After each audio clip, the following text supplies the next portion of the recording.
How can AI help in the detection of diabetes using a person's voice?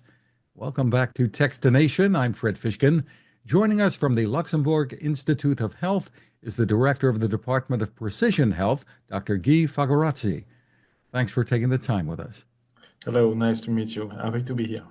Well, I hope I have all the pronunciations correct so That's far. correct. All good. Let's start with an overview of the work you and your team at the Institute's Deep Digital Phenotyping Research Unit have been doing.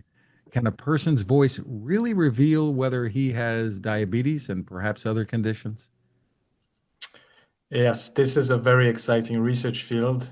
Voice is a very powerful source of information when you know how to analyze and how to extract information. When you have a disease, when you have a symptom, this will have an impact on how your voice is produced. And sometimes it's very subtle, so small changes in your voice. But now, with all the technologies we have, the development of AI, we can extract thousands and thousands of variables, information that we can use to feed AI models and detect whether you have a condition like diabetes, but also mental health, respiratory diseases, Parkinson's disease. There are many applications in development for this new technology. That is so exciting. So, describe for us in a bit more detail, perhaps, how this works and the role of AI. Kind of step us through here. It's very simple. When we start by recording the voice of patients with the disease of interest. Here it's type 2 diabetes, and we record people without the disease with the same voice recording task. And in that particular case, it was reading a pre-specified text for like 25 to 30 seconds. And from this structured information, we extract thousands and thousands of information that we pre-process, we analyze, and we feed to AI model to predict whether this voice is coming from a person with diabetes or with no diabetes. And we managed to train AI models with an accuracy, a precision of roughly 75%, meaning in 3 out of 4 times we managed to classify correctly whether the person has or does not have type 2 diabetes. And how do we improve that statistic? Is it just through more sampling? More sampling will definitely help for sure. But what we need to understand is the objective at the end is to develop a screening solution for diabetes. It will never replace a diagnosis of type 2 diabetes because that's not the objective, and voice is not specific enough to replace one day a typical blood measurement of your HbA1c or your glycemic levels. That's not the objective at all. We will never replace this. This will always remain the official diagnosis method. On the other hand, there is a huge undiagnosed cases population in the diabetes population worldwide. When you look right now, it's about 800 million of people living with diabetes in the world at the moment, and half of them, they ignore they have the disease because they have not been diagnosed properly. So there is a huge challenge to reduce this number, and we need to change the way we screen for diabetes. And voice-based solutions, like the one we are developing right now, could help for the screening part. So we want to maximize this number to get better and better with more sampling, of course, but we will never reach 95, 98, or even 100% of accuracy. This will never be the case, and it's not the objective. But we want to be as good as possible. So the many people, maybe 400 million or so, who are undiagnosed, um, this could help in perhaps three-quarters of the cases in being able to say you should be screened further, you likely have diabetes? Exactly, that's the objective because right now the way the screening solutions are implemented, it's either based on questionnaires that are quite boring or difficult to fill in, or with lab measurements. And in some settings, it's very difficult because you don't have access to a proper healthcare system or labs close to where you live. So there is a need to have more scalable solutions, and the one we develop right now could be deployed very easily on everyone's smartphones. And you could have this as a first line screening solution. And if you have a high risk detected by your voice analysis, then you could be referred to going to a proper lab, to going to your GP or to the hospital. So is the goal then to create an app that would be available that people could use and it would tell them that they likely have? That's one way to implement this technology and this algorithm we are developing right now, an app that could be on everyone's smartphone. Yes, for sure. It can also be implemented in call centers, for instance. It can be implemented in telemonitoring or telehealth solutions in the future. There are many ways to record voice in the real life. And as soon as you can access to voice recordings from the population, you could imagine having this solution integrated as well. And unlike waiting for blood work lab results to come back, you know pretty Exactly. quickly. Yeah, absolutely. That's the idea. And I understand there are other diseases that this technology can be used for, perhaps. Yes. Tell me about it. I think like 30 years ago, this started with the field of research in neurological disorders like Parkinson's disease. Even 30 years ago, on the landline phone, the clinicians were calling their patients to listen to their voice as a way to assess disease progression, whether Parkinson's disease has evolved over time. Right now, we have much more an easier access to voice recordings because we have smartphones, we have new technologies, and we have AI. So that means we can imagine deploying this technology to many other outcomes than Parkinson's disease. Parkinson's, it's obvious because when you have this neurodegeneration, there is a direct impact on how your voice is produced and how you sound. But in other diseases like respiratory diseases, asthma, COPD, mental health, depression, for instance, you have a direct impact on your voice production. And now, with the technologies at our disposal, we can capture these subtle changes. So the applications are very diverse in all research fields.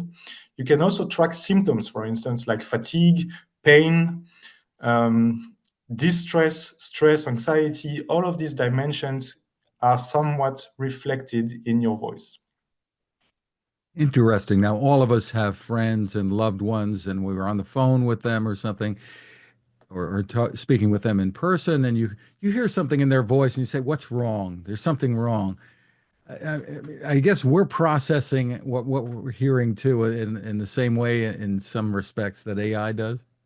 Exactly. That was the starting point actually. When you have someone on the phone that you know and you can detect some changes, this usually indicates changes in their mental health, their mental fitness, their fatigue, their emotions. And now we want to objectivize this basically. We want to have, there are two lines of research in the field of voice AI and vocal biomarkers, either relying on a one-shot recording. You have a voice recording from someone you don't know, and you try to predict whether he or she has a disease or a symptom. So that's one way.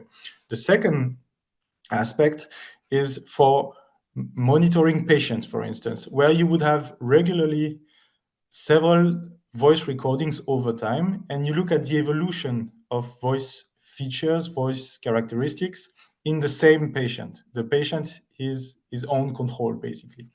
And this is exactly the same situation as when you call someone you know. You have previous recordings in your mind, you know how this person is supposed to sound, and you detect differences. And this indicates usually that there is something wrong. Sort of like a baseline ECG. Exactly. Exactly. That's the idea. So I understand that you have been working with people online who can contribute their voices to help with this research. Tell us about that. Yes. All of this research is based on the huge investment to collect voice all over the world. This is a study called Co-Live Voice, where basically people, they don't need to have any specific disease. We are targeting health in general, not just a specific disease like diabetes. They can donate their voice for research. You have the collivoice.org website. You can click on I want to participate. You have the consent form, a few questions about your health status, the disease you have, the drugs you may use, and some questionnaires. And at the end, you have very cool voice recordings to perform. And this is the basis for our research. Then we use the recordings and the information you have shared with us to develop these new technologies.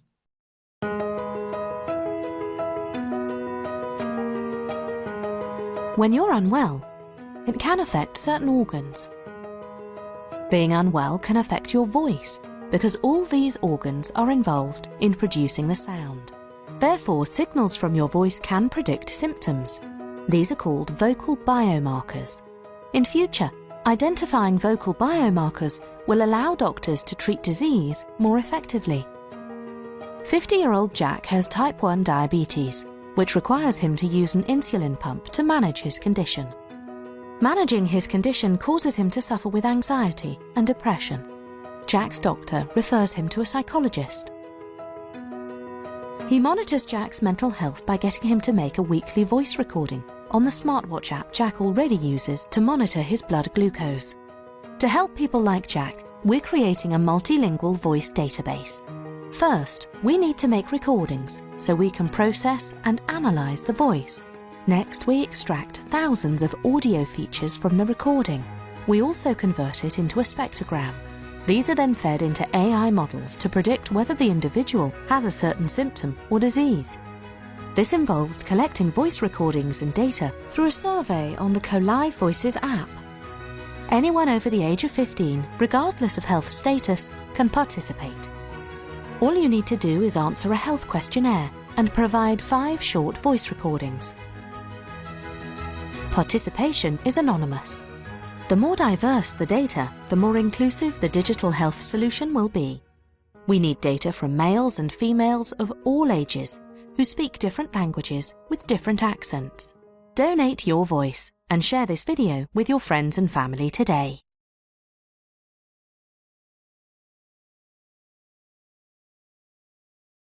This donation, so to speak, doesn't hurt at all. No, it's not. You can do it. Done anonymously? It's completely anonymous. We cannot trace back who shared information, so it's completely safe. And you can do it on your smartphone, on the laptop with a microphone, wherever you want. You just need to be in a more or less quiet place, quiet room. And it's very short. It takes 20 to 30 minutes to fill in, and you have a huge contribution to innovative research. And how important is it to get large numbers of people involved here? From all over, right? As any research field using AI, the more the better, because we can cover all the situations if we have larger and more diverse samples and populations. With voice in particular, this is all the more important that when you have an older person, a younger person, a female, a male, according to the language, your accent you may have, all of these factors play a role, of course, in your voice production. So we need to cover all of these situations to be as universal as possible. That's why we need big numbers, and that's why we are always calling for more donations of voice and contribution to Collide Voice. Tell us, if you will, about your inspiration for focusing on this type of research. By background, I'm a researcher in epidemiology. That means I'm interested in identification of risk factors, how to prevent disease, how to help patients to get better or to reduce the risk of complications. And I've always been fascinated by new technologies and new ways to conduct and collect information for medical research. Over the years in my career, I've developed some new ways to collect data in patients using digital technologies. And voice was really turning point for me in my career during COVID, during the COVID-19 pandemic. We operated a shift in how we collect data. Of course, during the COVID-19 pandemic, it was important to stay as far as possible of the patients to avoid contamination, to improve the remote monitoring of patients. And this is where voice became a really important topic. And we picked this up in 2019 and 2020. For COVID-19, of course, we had many research projects in COVID-19, But we also extended this research to many other conditions because we saw the potential of voice analysis for other chronic diseases. So that's the starting point, and that's how we have been inspired to get into it. Can COVID be detected through a person's voice? There was some good indication back then that indeed people with COVID-19, especially with fatigue, with coughing and everything, have a different voice signature than people without COVID-19. So there was a lot of research, not from my lab, but from others. They have developed some detection systems with just a few seconds of voice recordings. However, we never reached the phase of an implementation in clinical practice. This never happened. But the technology, the methods, the algorithms, everything we learned is now contributing to the research in other diseases as well. So, using the research that you've done and the continuing work gathering voices and such, when can we expect that this will actually be widely available and implemented? The research field of vocal biomarkers and voice AI is very young, very immature, but now it's booming and it goes at a very fast pace. The first products using voice, maybe not vocal biomarkers that are validated, are already on the market, but very few are approved by the FDA or the EMA in Europe, for instance. So we can expect many more developments, many more products in the field of voice AI and vocal biomarkers in the next 5 years. In 5 years from now, it's expected that we will have some voice-based solutions integrated in clinical practice for some diseases or some use cases. For instance, Parkinson's disease, as I've mentioned before, is definitely the number one outcome where voice can be even used one day for diagnosis, not just detection or monitoring, but also even diagnosis at some point. Other voice-based applications could be used during consultations between a healthcare professional and a patient to listen passively to the consultation and detect some health-based information. So all of this is currently happening, and there are many, many startups and research labs working on it. More and more AI is being integrated, and it's just really getting started into the smart speakers that Yeah. so many of us have in our homes. You envision that one of these days, when I say good morning to a smart speaker, it's going to say, "Hey, Fred, you better get checked." It sounds like something's going on. This is clearly one of the applications everyone is foreseeing, is to use smart speakers or smart mirrors, also even now in the future, using voice analysis and vocal biomarkers. I think this is fascinating, but I'm also at the same time quite worried about how these technologies will be implemented, because it's crucial for me that the patients or the users will have the full control on how their voice is analyzed, the consent they will have to give before the voice analysis, to not being listened passively without their consent. So there is a lot of ethical concerns around these technologies and how to implement them. So it's very important to make sure the patients or the users are informed, they consent, and it's used in a very ethical and safe fashion. Will the compute power necessarily come from these big corporations that have been putting all of the AI together? This, of course, is a major driving force in the ecosystem. It will help the implementation, it will help further development, because voice alone will have many applications. But when you look even beyond this, it's the combination of different signals, different voice, sound, images, videos, and then you need very big computing power. And the new technologies and the big companies developing them will be key players for sure in this ecosystem. Very interesting. So the thinking is within 5 years or so, maybe we'll have Yeah, even on our before. phones that Absolutely. will be able to help with the diagnosis. For diabetes, yes, we are working very hard to have follow-up studies to validate the technology in different groups to make sure it's safe for everyone, and we will test the implementation as soon as possible. And for other diseases, it might come even sooner than in the next 5 years. Just wonderful. Where can people go for more information and also perhaps to donate their voices? Colivoice.org is the place to go when you want to donate your voice, contribute to the health research on vocal biomarkers, and everything is very easy, straightforward. Just go to the website and you can donate your phone from your smartphone, your laptop. As soon as you have access to a microphone, it's easy to do. And to follow the work that you're doing, where's the best place for people to go? I think the website lih.lu, as we are based in Luxembourg, is the best place to go because we are posting every new publications, every new research in this on this website. Dr. Guy Fagherazzi, thank you so much for spending time with us, and congratulations on the work that you and your team are doing. Thank you for having me.